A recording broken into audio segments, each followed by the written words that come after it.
Welcome back. In the previous lecture, we manually assigned attributes to our objects, which is cumbersome and prone to errors. The Pythonic solution is to use a constructor, a special method called automatically when an object is instantiated. We will use a parameterized constructor to initialize our objects with values immediately upon creation.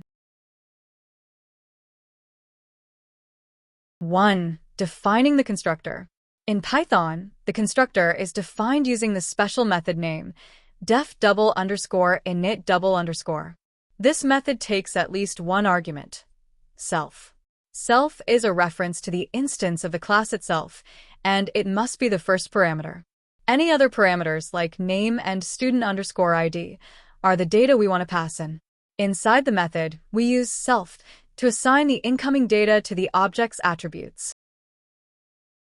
2. Instantiating with parameters. Now, when we create an object, we pass the values for name and student_id directly inside the parentheses. The s1 equals student with parameters call automatically executes the $_init__ method, assigning Alice and 101 to the object's name and ID attributes respectively.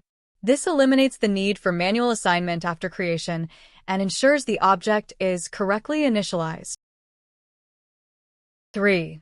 The role of self. Remember that self is not a keyword but a convention. It represents the instance on which the method is being called.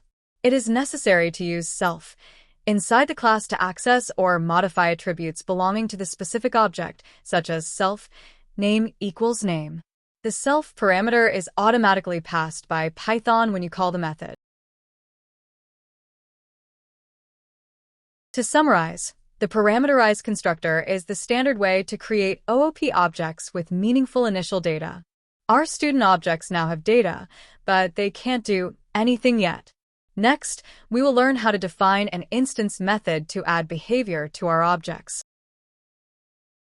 Our next lecture 16:06. Define an instance method. See you there.